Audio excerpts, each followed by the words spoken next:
Welcome to a Foxy Tech Tips tutorial on using WhatsApp on your iPad. If you find this tutorial helpful, please consider subscribing to my channel and liking the video. The official WhatsApp app isn't available on iPad. It's only compatible with iPhone. While we can't get the app on iPad, you can still use the WhatsApp web version. To do that, open up Safari or another browser and go to web.whatsapp.com.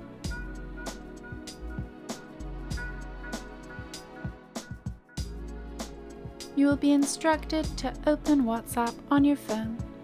Tap the settings icon from the bottom right and then select WhatsApp Web/Desktop. Tap Link Device.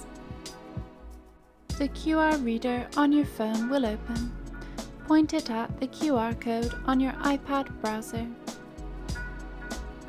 Your WhatsApp account will now be logged in on the web version on your iPad, and you can use it as long as your phone is turned on.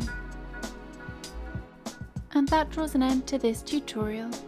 Please like the video if you found it helpful, and subscribe to Foxy Tech Tips for more iPad tips and tricks.